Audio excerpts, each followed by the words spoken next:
কোনো মায়ের কলিজা যদি কেউ কোনো ছেলে মনে করুন তুলে নিয়ে চলে যায়, মানুষের কলিজা তুলে নিয়ে যাওয়ার পর মানুষ আর মুখে কথা বলতে পারবে না, পারবে?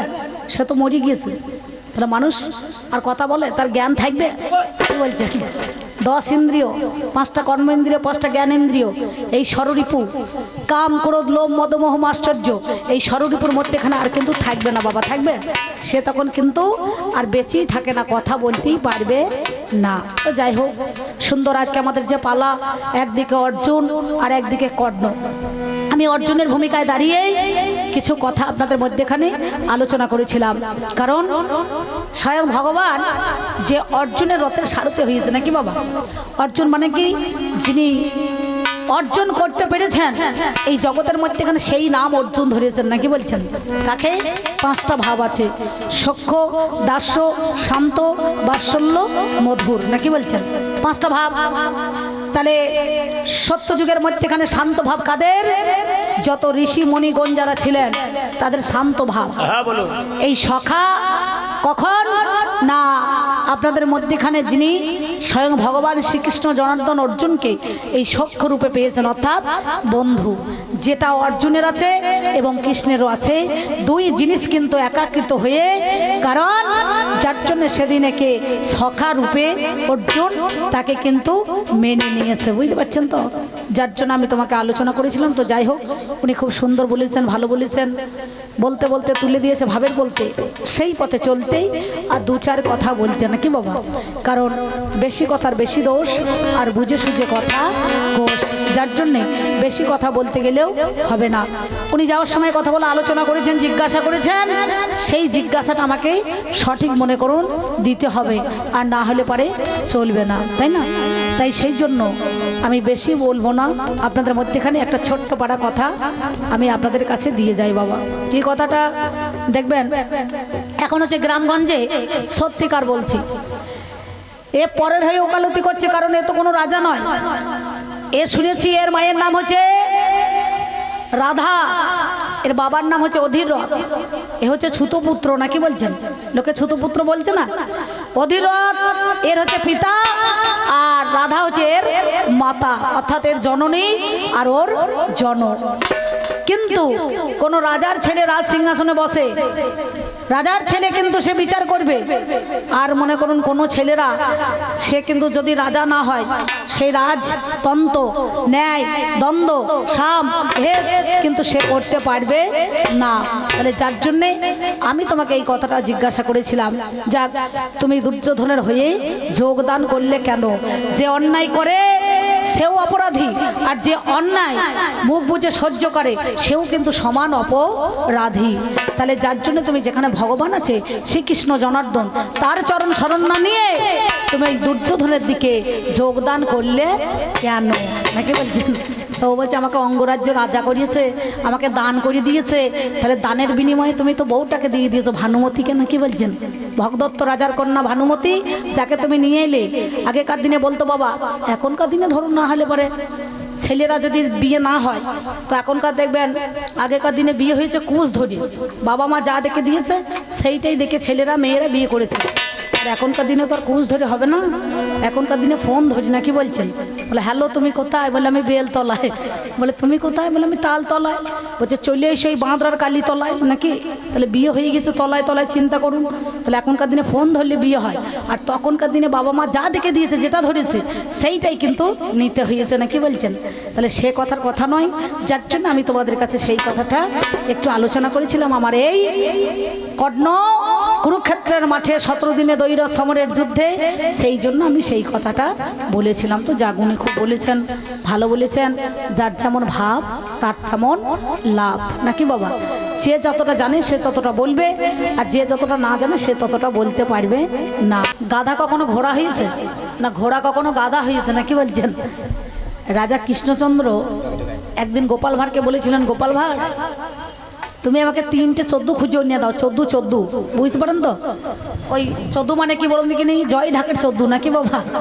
তা বললে এই 3টে 14 এনে দাও। তা বলো বাবু আমি 14 কোথায় পাবো? বললে আমার এত বড় শহর কৃষ্ণনগর নদিয়ার বুকে 14 নয়, তো তুমি একটুখানি খুঁজে খুঁজে দেখো দেখিনি। সাথে সাথে গিয়ে দেখছে, তাই তো যাই, বাবু যখন বলেছে আদেশ দিয়েছে, আমাকে একটু খোঁজাখুঁজি করতে হবে। আসার সঙ্গে সঙ্গে খুঁজতে খুঁজতে দেখছে একটা বাদুরতলায়, কৃষ্ণনগরে বাদুরতলা বলে একটা জায়গা আছে, দেখবেন বাবা, যারা যান তারা বুঝতে পারবেন। ওইখানে দেখছে একটা ভদ্রলোক একটা গাধার পিঠে চেপে আছে, আর 60 কেজি মতো ধানের বস্তা মাথায় করে নিয়ে চেপে বসে আছে, বুঝতে পারছেন? গাধার পিঠে চেপে বসে আছে, অথচ 60 কেজি ধানের বস্তাটা নিয়ে মাথায় করে বসে আছে। তো গোপাল ভাঁড় মনে মনে ভাবছে তাই তো, এর মতো 14 লোক কেউ নাই। তাকে জিজ্ঞাসা করছে, ভাই তুমি যে গাধার পিঠে চেপে বসে আছো, কিন্তু 60 কেজি ধানের বস্তা মাথায় করে কেন নিয়েছো? বলছে, আর বলেন না, এই গাধাটা তো মেয়ে ছেলে 4 দিন পরে বাচ্চা হবে, তাই এর কষ্টটা কমাবার জন্য আমি 60 কেজি ধানের বস্তা মাথায় করে নিয়ে বসে আছি, বুঝতে পারছি। তো মনে মনে ভাবছে, এও 60 কেজি ধানের বস্তা, 60 কেজি 1 কুইন্টাল 20 কেজি, আর 10 কেজি বোচকা বুচকি আছে, তাহলে 1 কুইন্টাল 30 কেজি। তাহলে এর কষ্টটা কমছে না বাড়ছে বলুন তো বাবা? কি গো, কষ্ট কমছে না বাড়ছে? কিছু মনে করেন না। কবিগান গাইতে গেলে সব মহাভারতের পাতায় দিলে হবে না, 2-4টে টোটকা দিতে হবে। এই বর্ধমান জেলা ছেলেপুলে কেউ থাকবে না, তাই যারা তত্ত্বের লোক তারা তথ্যে নেবেন, যারা তথ্যর লোক তারা একটু তথ্যে নেবেন। কারণ যার জন্যে বলে, বেশ ঠিক আছে, তা তুমি চলো দাদা, রাজামশাই তোমাকে পুরস্কার দেবে। তখনকার দিনে মনে করো 2000 টাকা মানে অনেক টাকা এখনকার দিনে। তা বলছে, বেশ ঠিক আছে, চলুন একটুখানি নিয়ে যাওয়া হোক। ও রাজা পুরস্কার পাবে বলে ওই গাধার পিঠে চেপেই কিন্তু বসে আছে, কাছারিতে বেঁধে রেখেছে। আগামীকাল সকাল 10টায় যখন রাজামশাই সিংহাসন উঠেছে, গোপালকে বলছে, গোপাল তুমি 14 এনেছো? বলে, বাবু এনেছি। বলে, কোথায়? ওই যে বাঁধা আছে। ওই দড়িটা ধরে নিয়ে চলে আসছে, দেখছে হ্যাঁ সেই গাধার পিঠে চেপে বসেই আছে, 60 কেজি ধানের বস্তা মাথায় করে না রয়েই গিয়েছে। রাজা মনে মনে ভাবছে, তাই তো, এ সত্যি তো, এর মতো 14 লোক তো কেউ নাই। তা বলে, বেশ ঠিক আছে, এর মতো 14 লোক তো কেউ নাই, কারণ এ ধানের বস্তা মাথায় করে নিয়ে বসে আছে। বলে, বেশ।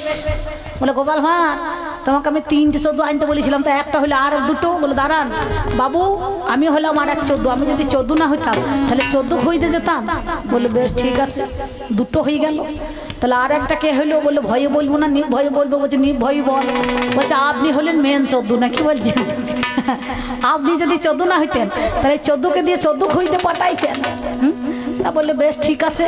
তো গোপাল ভাঁড় দেখছে সর্বনাশ, এ তো বাঁশ তো ঝাড়ে ছিল, উল্টি আমার ঘাড়েই পড়লো না, কি বলছেন, তাই না? তাহলে রাজা দেখছে, তাই তো, এ এখন আমার বলাটাই তো ভুল হয়ে গিয়েছে, যার জন্য আপনাদের মধ্যে এখানে দাঁড়িয়ে আমার 12টা নাম, জিষ্ণু, বিষ্ণু, ফাল্গুনী, কিরিটি, ধনঞ্জয়, সব্যসাচী, নাকি বাবা? এই অর্জুনের 12টা নাম আছে। এই 12টা নাম দেখবেন এটা কাগজের টুকরোয় লিখে গোয়াল ঘরে টাঙিয়ে দিলে ওই গরুর পায়ে যে খুরিয়া রোগটা হয় না, সেই রোগটা দেখলেও ভালো হয়ে যায়, হয় না? আমার কাছে যাওয়ার সময় জিজ্ঞাসা করছে, বাবারে তোমরা 5টা ভাই থাকতে থাকতে দ্রৌপদী সেদিন আবার নাকি কর্ণকে চেয়েছিল। কিসের জন্য চেয়েছিল, কোন কারণে চেয়েছিল? সেদিন আমাদের পঞ্চ পাণ্ডবদের মধ্যেখানে কোনো ক্ষমতাও ছিল না, কোনো জ্ঞানই ছিল না, কিচ্ছু ছিল না। ওই একাম্র কারণে দ্রৌপদী নাকি কর্ণকে চেয়েছে। কিসের জন্য চেয়েছে, কোন কারণে চেয়েছে, সেই বিস্তারিত ভাবে আমি তোমার কাছে সেই কথাটা একটুখানি বলছি, শোনো। তাই বলছি, শোনো। জলে থাকলে ঢোড়া হয় না রে জলবোরা, কোনো কালে গাধা ঘোড়া হয় না। ও যার সর্বাঙ্গে কুষ্ঠ ব্যাধি, ও যার সর্বাঙ্গে কুষ্ঠ ব্যাধি, ও তার চুল কানির ভয় রয় না। চুল কানির ভয় রয় রে, চুল কানির ওরে, চুল কানির ভয় রয় রে, চুল কানির ভয় রয় ওরে। জলে থাকলে ঢোলা হয় না রে জলবোরা, কোনো কালে গাধা ঘোড়া হয় না। ওরে জলে থাকলে ঢোলা হয় না রে জলবোরা, কোনো কালে গাধা ঘোড়া হয় না। ওরে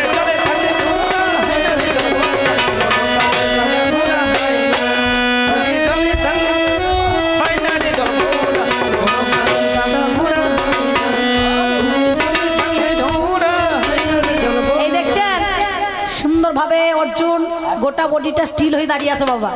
এই যেখানটা নড়াবার দরকার সেইটাই নড়ছে, ঠিক মনে হচ্ছে পৌষ মাসের দিনে ইঁদুরে মাটি ঠেলছেন না। ও মায়েরা, আপনারা ঘুমোচ্ছেন না গান শুনছেন গো? এই যে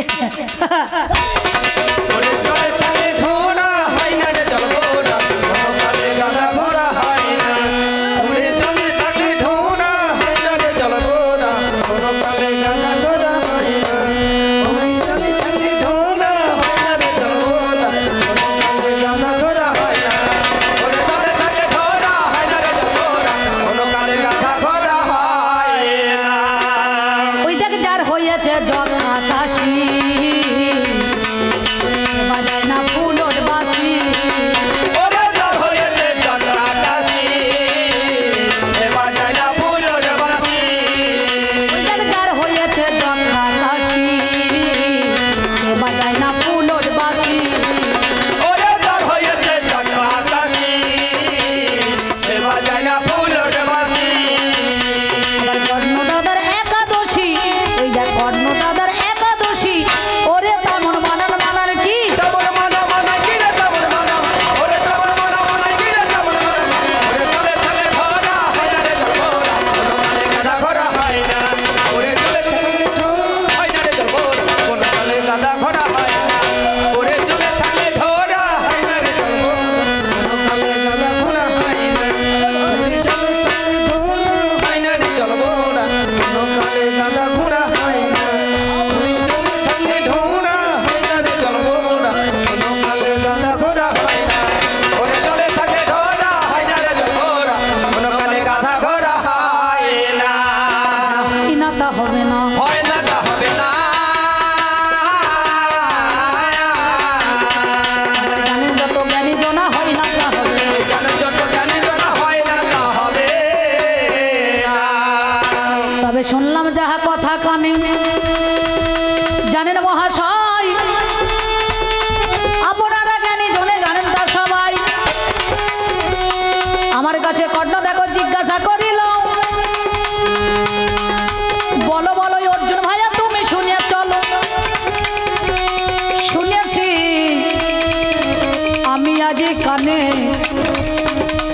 বলো বলো আজকে তুমি গো যতনে গুরু বাক্য বলবান আর সবে বাহ্য জ্ঞান বিচার করা চাই গুরুকে মেরে কি বা পেলে বলো তো আমায় কে বলেছে গুরু মেরে স্বর্গে বাস আর গঙ্গা স্নানে সর্বনাশ আর গঙ্গা গো সেবায় পূর্ণ লাভ না কি বলছেন গঙ্গা যে গঙ্গা স্নান করবেন ত্রিধারা ইরা পিঙ্গলা সুষুম্না এই ত্রিধারা যার জন্য তো এই অর্জুন একমাত্র লক্ষ্য করেছিল কি না ধ্রুব রাজার কন্যা দ্রৌপদীকে এ হচ্ছে স্বয়ং লক্ষ্মী না কি বলছেন এর তো আপনি মনে করুন পাঁচটা স্বামী হয় নাই দেবরাজ ইন্দ্র 5 ভাগেতে সেদিন বাবা ভাগ হয়েছিল সেদিন বাবা ভাগ হয়েছিল সেদিন বাবা ভাগ হয়েছিল সেদিন বাবা ভাগ হয়েছিল আমার গানের কত আজ শুনি ধরে সেদিন বাবা ভাগ হয়েছিল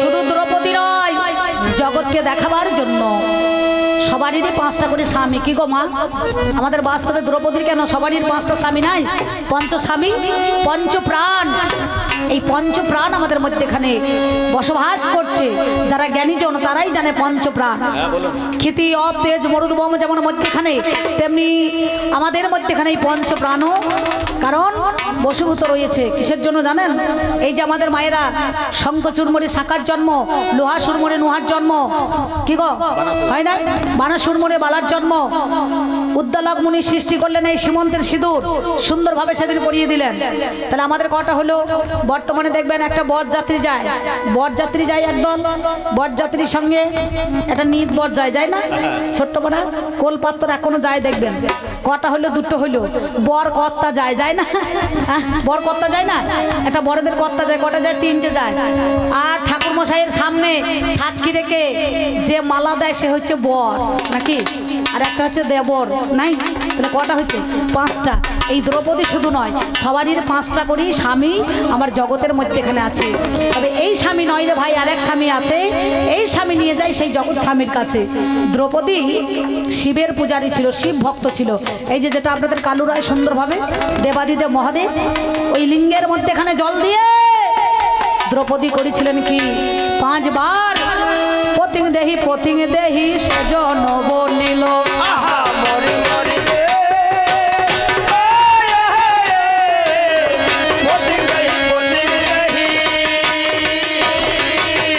সেজন বলিল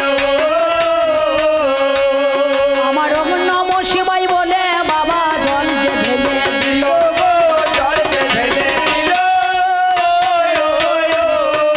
5 বার দেখো কামনা করে 5 বার দেখো কামনা করে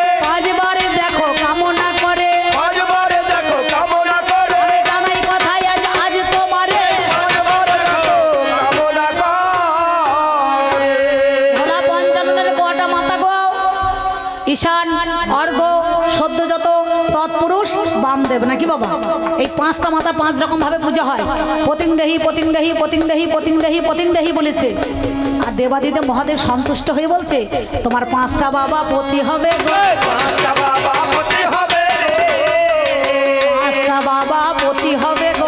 পাঁচটা বাবা পতি হবে রে, জানাই কথাই আপনাদের মাঝে। পাঁচটা বাবা পতি হবে রে। এই দেবাদিদেব মহাদেবের পরে পাঁচটা পতি হলো। আর একটা তথ্য আছে, দর্শনে এক গাভী মাতা ঋতুমতি হয়েছিল, নাকি বাবা? এই গাভী মাতা ঋতুমতি হওয়ার পর গাভী মাতার পিছনে পাঁচটা ষাঁড় কিন্তু ছুটে ছুটে যায়। দ্রৌপদী কিন্তু এইটা দেখে হেসেছিলেন। সঙ্গে সঙ্গে গাভী মাতা বলল, আজ যেমন তুমি আমাকে দেখে মনে মনে ভাবছো একটা গাভী মাতার পিছনে পাঁচটা ষাঁড় ছুটে তারা আসছে, একদিন তোমারও আমার মতো এইরকম দশা হবে, নাকি বলছেন? তাহলে সেদিন কি করলো? আর এই পাঁচটা পঞ্চপ্রাণ যার জন্যে একটা কথা জিজ্ঞাসা করেছে, বলো বলো বলো দেখি তোমারে জানাই, ভগবান শ্রীকৃষ্ণ জনার্দন মিথ্যা বলি নাই, তার সতীত্ব প্রমাণ করার জন্য ওরে জানি, অর্জুনের মতো বাবা কর্ণ ওরে শুনি, সেজন আমার দেখিবার এই অমনি হয়ে গেল, এই এক পা যার আছে তাকে আমার এক পদি বলে ভালো, যার দুটো পাশে দ্রৌপদী, যার তিনটে পাশে ত্রিপদী, বলছে না ত্রিপদী, যার চারটে পাশে চতুষ্পদী, যার পাঁচটা পা তাকে পঞ্চপদী বলছে, নাকি বাবা? যার জন্যে এই দ্রৌপদী একাম্র কারণে সতীত্ব পরীক্ষা করার জন্য পঞ্চলিঙ্গ যদি কেউ ভজনা করে তাকে কেমন করে সতী বলে, সেইটা জগতের স্বামী ওই শ্রীকৃষ্ণ জনার্দন ভগবান এই জগৎ সংসারে মানুষকে জানাবার জন্য দেখলো এ সতী না অসতী, তার সতীত্ব পরীক্ষা নিয়েছিল। সেই দিন বলল এই দেহ রাজ্যের রাজা হচ্ছে কর্ণ। কান মানে কি? কর্ণ মানে কি? শ্রবণ শক্তি। এই শ্রবণ শক্তি যদি না থাকে কর্ণের দ্বারায়, জিহ্বা লিঙ্গ যদি না থাকে সেই বাঘ ব্রহ্ম বস্তুটা কর্ণের দ্বারাই শ্রবণ হবে না। সেই জন্যই কর্ণ শ্রবণ শক্তিটাকে অমনি বাবা দ্রৌপদী চাইল, বাবা দ্রৌপদী চাইলো, আমার জানেন যত সুধী দণ্ড, অমনি বাবা দ্রৌপদী চাইলো। এ হচ্ছে বলবান বীর্যবান। সেই জন্য সেই সত্তাকে রক্ষা করার জন্য দ্রৌপদী আমার কর্ণকে অমনি চেয়েছিল, কর্ণকে অমনি চেয়েছিল, আমি জানেন কথায় আজ সুধী দণ্ড। কর্ণকে অমনি চেয়েছিল। এই দেহের রাজা হচ্ছে অঙ্গরাজ্য, অঙ্গ অঙ্গ, এই দেহটা অঙ্গ বলছে, নাকি বলছেন? এই দেহের অঙ্গরাজ্য রাজা কর্ণ। এই কর্ণ শ্রবণ শক্তিটাকে আমাদের মধ্যেখানে মানুষকে চেনা যায় কিসে? রূপ, রস, গন্ধ, শব্দ, স্পর্শ, নাকি বাবা? এই রূপ, রস, গন্ধ, শব্দ, স্পর্শ থেকে মানুষ নিজের চেনা যায়। সেই জন্য এই কর্ণ শ্রবণ শক্তিটাকে জানার জন্য, চেনার জন্য দ্রৌপদী তাকে আমার অমনি বলো চেয়েছিল, অমনি বলো চেয়েছিল, আমি জানাই কথায় আজ তোমায় ভালো। অমনি বাবা চেয়েছিল। এবার আর একটা কথা বাবা ওরে রানা না, আমার কাছে গাইব, ওরে রানা রানা না না, বলো বলো অর্জুন ভাইয়া ওরে রানা না, তোমার মুখে সম্ভব ওরে রানা রানা না না। কাছে ছিল পাখি, অমনি আমার কাঠের পাখি হলো, তার দিকে লক্ষ্য ভেদ করতে গেলে ভালো, তার মধ্যে দেখতে পেলে গুরু ওরে আছে, চোখের দিকে তাকিয়ে গো নয়তো কথা মিছে, যেমন শূন্যের মধ্যে ছিল মাঝ ঝোলানো গো জানি, জলের দ্বারাই তুমি দেখো দাঁড়াইলে শুনি। কি জল? এই তিনটে জল, লাবণ্যমিত, তারণ্যমিত, কারণ্যমিত জল, নাকি বলছেন? এই জলের মধ্যেখানে অর্জুন দাঁড়িয়েছিল, কারণ পাতালের মধ্যেখানে বাসুকি নাগকে নিমন্ত্রণ দিতে গিয়েছিল। গোবিন্দ শ্রীকৃষ্ণ বললেন এক কাজ করো, এই বাসুকি নাগ, আমি যেমন গিরি গোবর্ধনটাকে ধারণ করেছিলাম, বাসুকি নাগ কিন্তু এই পৃথিবীর ভারসাম্যটাকে ধরে রেখে দিয়েছি, তুমি এক কাজ করো, তার কাছে গিয়ে তুমি নিমন্ত্রণ দাও। সম্মুখে দাঁড়িয়ে সেদিন অর্জুন রে গেল, অর্জুন গিয়ে আমার কহিতে লাগিল, বাসুকির কাছে গিয়ে করো জোরে গাই, আমার যদুপতি যেতে হবে তোমারে জানাই, কানাই সময় দেখো আমার নিমন্ত্রণ পাঠালো, সেই সময় এই অর্জুন আমার কি কর্ম করিল, বলে আমি কেমন করিয়া যাবো ওরে হাই, এই দেখো পৃথিবীর ভারসাম্য হাই, অমনি দেখো হারিয়ে যাবে ওরে শুনি, কে আমার ধারণ করবে জানেন মহাজ্ঞানী, পাতালেতে বাসকি নাগে বাবা ছিল, অর্জুন সেদিন ওই জলের মধ্যে দাঁড়িয়ে ধারণ করিল। তাহলে তারণ্যমিত লাবণ্যমিত কারণ্যমিত জলের মধ্যে খানে দাঁড়িয়ে বলছে, তাহলে তুমি যে তখন গুরু দ্রোণাচার্যকে দেখতে পেয়েছিলে, কিন্তু এখন এই গুরুকে মারলে কেন? গান্ডীব্য ধনু ধরে সেদিন বান তুমি মারলে কেন? এটা আমার জন্য নয়, এটা দ্রোণাচার্যের অভিশাপ ছিল। দ্রোণাচার্যের অভিশাপ ছিল, দ্রোণাচার্যর বাবাই অভিশাপ ছিল, দ্রোণাচার্যের বাবাই অভিশাপ ছিল। আমি জানাই কথা তোমায় ভাই, দ্রোণাচার্যের অভিশাপ ছিল। মান্ডব্য মুনি ভাই আরণ্য মুনি তিনি একটা যজ্ঞ করেছিলেন, ওই যজ্ঞের মধ্যেখানে সেদিন কি করলো না আপনারা সবাই জানেন, বাবা একদিন ওর কাছে গিয়ে জিজ্ঞাসা করেছে, বললো তুমি আমাকে অস্ত্রবিদ্যা শেখাও।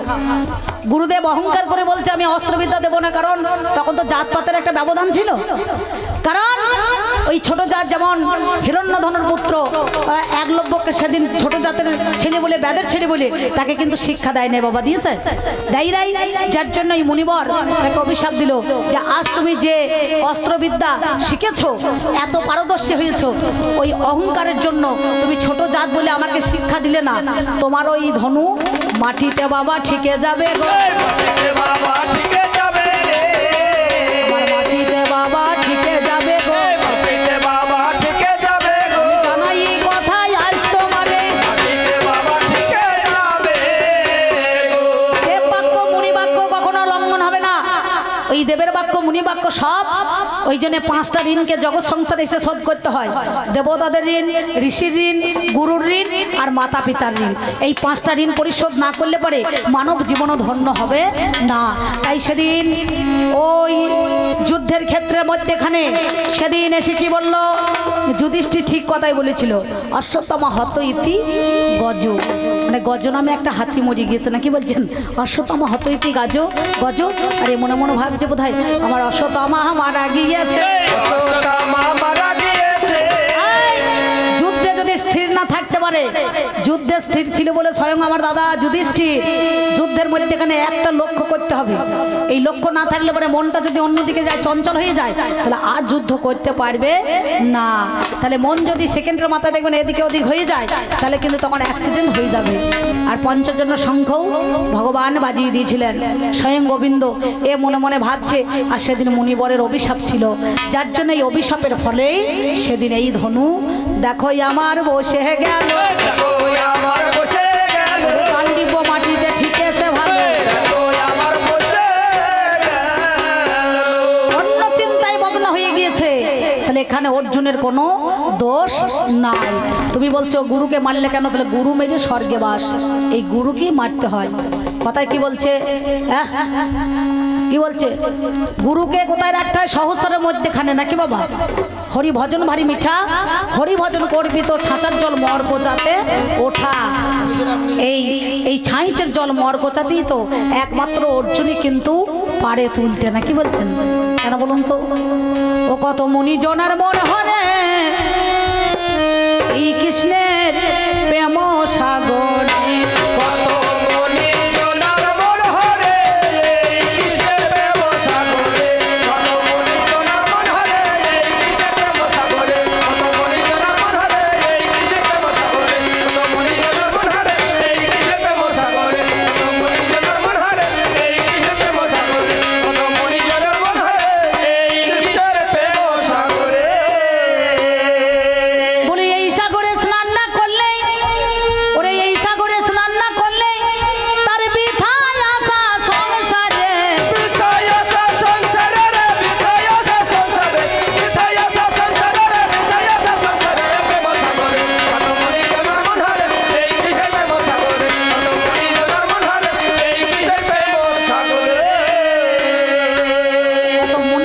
মন হরে এই কৃষ্ণের প্রেম সাগরে। কৃষ্ণের নাম করতে গেলে দেখবেন 3 জায়গায় করতে হয় বাবা। কোথায়? বনে, মনে আর কোণে, নাকি বাবা? কৃষ্ণ কথার অর্থ কি? যিনি নিত্য নিত্য কর্ষণ করাইতে পারেন তিনিই কৃষ্ণ নাম ধারণ করেন। আর গোপী কথার অর্থ কি? যে বস্তু গোপনে রাখতে পারে সেই তো গোপী নাম ধারণ করে, নাকি বাবা? তাই তো? তাহলে চিন্তা করে দেখুন তো, এই জগতের মধ্যেখানে স্বয়ং ভগবান যে রথের সারথি হয়েছে তার কাছে মানুষ কখনো পারদর্শী হতে পারে? জগতের প্রতি সপ্তদ্বার পরিহরি বৈঠল শ্রীহরি। 7টা দ্বারকে ভেদ করে আমাদের মধ্যেখানে মণিপুর, অনাহত, বিশুদ্ধ, আজ্ঞাচক্র, বিদালপদ্ম, তার মধ্যেখানে সহস্রার, নাকি বলছেন? তাহলে সহস্রারও এই সপ্তদ্বার পরিহরি বৈকুণ্ঠে শ্রীহরি জগৎ সংসারের মধ্যেখানে সেদিন ভগবান বিরাজিতমান। সেই জন্য আপনাদের মধ্যেখানে দাঁড়িয়ে এই কথা কেন? কত মুনিজনার মনে হরে এই কৃষ্ণের প্রেম সাগরে। এই সাগরে স্নান না করলে বৃথায় আসা সংসারে। কেন? সাগরে উলকেশের মন, সাগরে উলকেশের মন, সেটাই গুপ্ত বৃন্দাবন। দরজা খুললে দেখতে পাবে মদন আর মোহন। আর দরজা খুলে দেখতে পাবে মদন আর মোহন।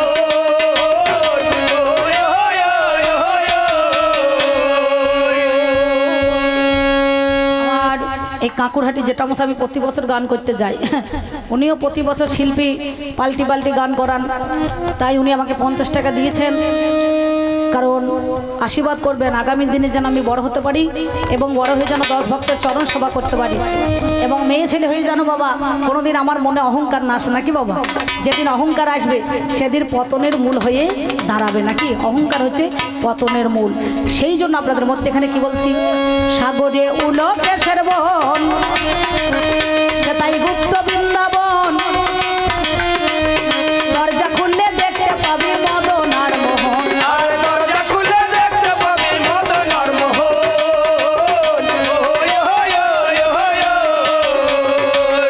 সেটাই হয় না প্রদীপ তার মাঝে একদিন, সতাই হয় না প্রদীপ তার মাঝে একদিন। সেটাই হয় না প্রদীপ তার মাঝে একদিন। ওই দেখো করো তার ঝঙ্কারে, কঙ্করতা ঝঙ্কারে রে, কঙ্করতা ঝঙ্কারে, কঙ্করতা ঝঙ্কারে রে, কঙ্করতা ঝঙ্কারে। প্রেম সাগরে কত মণিজনার মন হরে এই কৃষ্ণের প্রেম সাগরে। কত মণিজনার মন হরে এই কৃষ্ণের প্রেম সাগরে। কত মুনি জনার মন হরে এই কৃষ্ণের প্রেম সাগরে। এই সাগরে স্নান না করলে বৃথায় আসা সংসারে। কেন? সাগরে মাটি কেটেছে, সাগরে মাটি কেটেছে, কাটতে মজা লেগেছে। ওই দেখ মাফি করবো বলে মাঝে সাথী রেখেছে। আরে মাফ করবো বলে মাঝে সাক্ষী রেখেছে।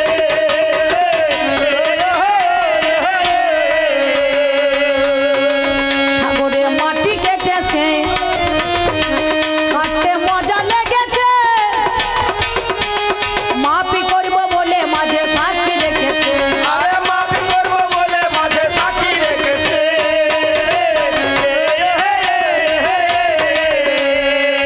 এই কুরুক্ষেত্রের মাটি কাটা আর সাগরের মাটি কাটা আর বর্তমান সমাজে মাটি কাটা দেখবেন 100 দিনের লেবারের কাজ নিয়ে এসে ওই জিসিবি মেশিন করে হাজুরে ডাম্পারে করে লোড করে সব কাজ শেষ করে দেয়, নাকি বাবা? এর মধ্যে আবার 8টায় লেগে যাবে, দেখবেন 9টার মধ্যে এখানে ছুটি হয়ে যাবে। একটা বোজোরা সাক্ষী রাখে যে যত মাটি ঠেরো করতে পারবে তার তত ছুটি হয়ে যাবে, নাকি গো? তাই না? আর এই মাটিটা হচ্ছে আলাদা। সাগরে মাটি কেটেছে, কাটতে মজা লেগেছে, মাফি করিব বলে মাঝে সাক্ষী রেখেছে। আরে মাফ করবো বলে মাঝে সাক্ষী রেখেছে। ওই দেখো অবশেষে কৃষ্ণ আমিন এসে, ওরে অবশেষে কৃষ্ণ আমিন এসে। ওই দেখো অবশেষে কৃষ্ণ আমিন এসে, ওরে গঠেলে জড়িত করে, গঠলে জড়িত করে রে, গঠলে জড়িত করে, গঠলে জড়িত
ধনু আছে, খান্ডব দহনের সময় এই ধনু কিন্তু তিনি সুন্দরভাবে পেয়েছিলেন না।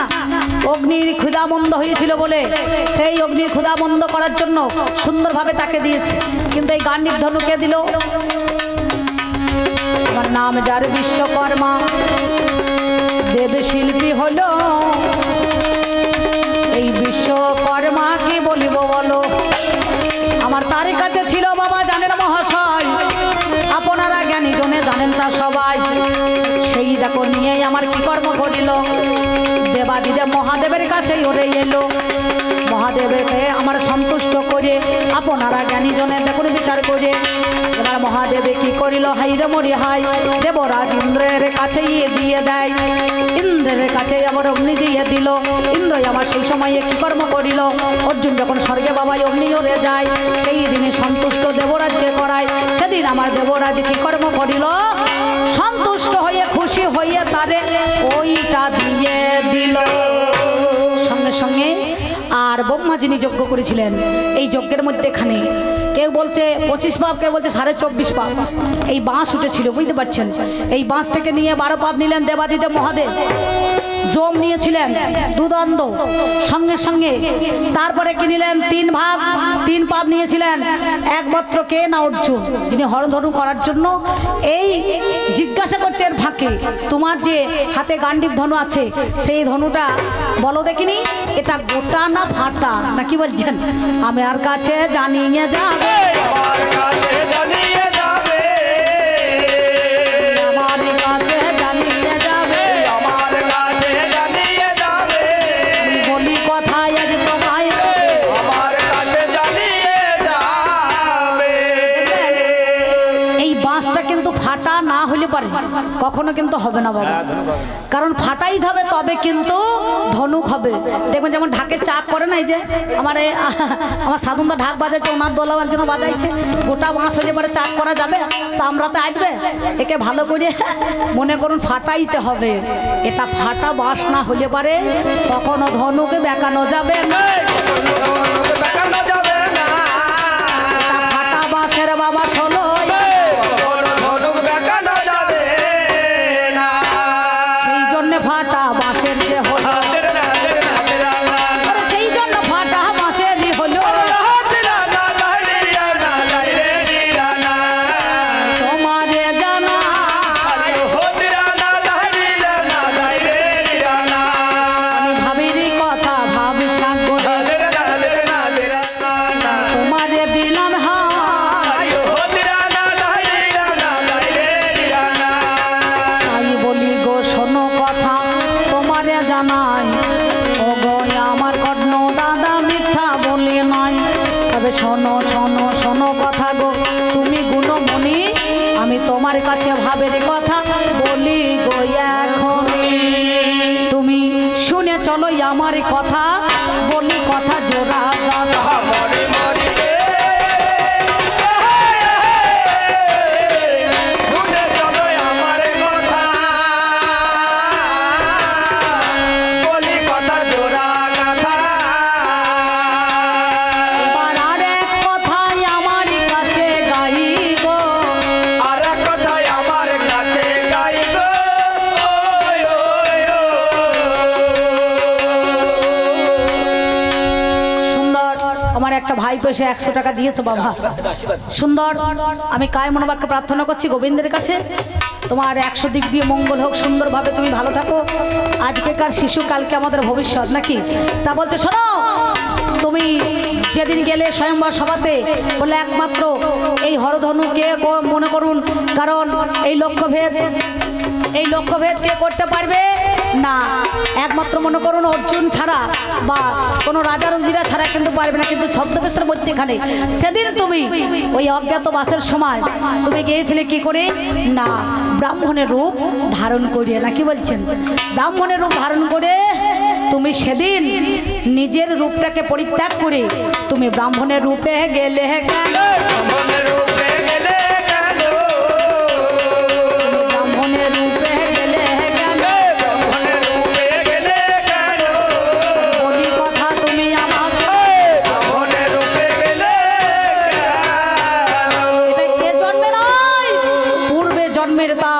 সংস্কৃতির ফল সেদিনে মনে করেছিল, যার জন্যে অর্জুন কি করলো, সেই দিনকার কথা অজ্ঞাতবাস 12 বছর এদের পাশা খেলায় পঞ্চ পাণ্ডবরা হেরে গেল নাকি বাবা? কেন বলুন দেখিনি? পাশা খেলায় পঞ্চ পাণ্ডবরা হেরে গেল, কারণ সেদিন এই দুর্যোধনের কিন্তু চালাকি ছিল। চালাকি কেন না, ওই নামজার সুবল রাজা সুন্দরভাবে সেদিন ওই তার দেহের মধ্যেখানে হাড়ের ছিদ্র থেকে সুন্দরভাবে তার পাশার গুটি বানানো হয়েছিল। সাথে সাথে কি করলো না, সেই পাশা খেলায় একটা ঘুরঘুটি, অর্থাৎ দেখবেন গিরগিটি বলা যায়, অনেকে বলে ওই গিরগিটি বা ঘুরঘুটি সুন্দরভাবে পাশার গুটির মধ্যেখানে কিন্তু ঢুকে পড়েছে। আর যেই পাশার গুটি মনে করুন চলেছে, অমনি পাশার গুটি উল্টে গিয়েছে। সাথে সাথে সেদিন পঞ্চ পাণ্ডবদেরকে অমনি বাবা বনবাসে,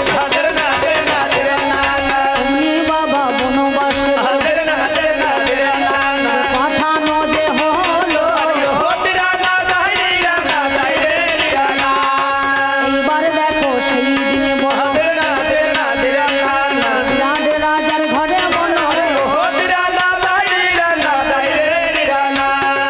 যেমন যেমন একদিন আমার বিহনলা জানি রূপ ধারণ করে বাবা চলে গেলেন তিনি, তেমনি ধারা ব্রাহ্মণের রূপে জানেন মহাশয়। এই ব্রাহ্মণ শুধু বইতে থাকলে প্রভু হবে না। এদেরকে দুবার জন্ম হয় দেখবেন, একবার বইতে দেওয়ার সময় দ্বিজ বলা হয় নাকি বাবা? কারণ মনে করুন ক্ষমা ধৈর্য সমতম তপ দপ সুন্দরভাবে সেদিন কুল শীল মান যশ খ্যাতি না থাকলে পারে কিন্তু ব্রাহ্মণ হওয়া যাবে না। সেই জন্য ব্রহ্মচর্য একমাত্র এই অর্জুন কিন্তু ধরে রেখেছিল। যার জন্য সেদিন কি করলো বলে, একমাত্র যদি স্বরূপে চলে যায় তাহলে তো এরা চিনে ফেলাবে, বুঝে ফেলাবে। যার জন্য সেই আগেকার কথা দেওয়া, সেই কথাকে লক্ষ্য করে সেদিন স্বয়ং কৃষ্ণধন জগতের প্রতি সেখানে তো অন্তর যাবেনি। অন্তরের কথা বুঝতে পারে ভগবান, সেই অন্তরের কথা ভেবে তিনি কি করলেন, রাখতে মান। কারণ লক্ষ্মী যদি মনে করুন অন্যজনের হাতে যায় তাহলে কিন্তু হবে না। যার জন্য জগতের প্রতি শ্রীকৃষ্ণ সে যেমন ভাবে নাচায়, এই বিশ্ব ব্রহ্মাণ্ডটা তেমন ভাবে নেচে চলেছে। কারণ সে নাচায় পুতুলে যেমন দক্ষবাজি করে, পুতুলের প্রাণ নাই, পুতুল নিজে না নাচতে পারে। গ্রিম রুমের ভেতর থেকে দেখবেন অন্তর আড়ালে এক ভদ্রলোক মরকোচায় বসে থাকে বাবা, হাতে পায়ে সরু সরু তার বেঁধে নেয়। যেমন ভাবে পুতুলকে নাচায়, পুতুল তেমনি ভাবে নাচে। সে যখন তার ডান হাতটা নড়ায়, পুতুল তখন তার বাম পাটা নড়াবে। সে যখন তার বাম হাতটা নড়াবে, পুতুল তখন তার ডান পাটা নড়াবে। তেমনি এই জগৎখানা তার ইশারাতেই চলে। সে যেমন নাচায়, এই জীব জগতে নেচে চলে। আমি বলি কথায় আজ আপনাদের সেই আগের কথাকে পূর্ণ করার জন্য ওই ব্রাহ্মণের রূপ ধারণ করে অর্জুন সেদিনে দেখো রক্ষা করতে গেল।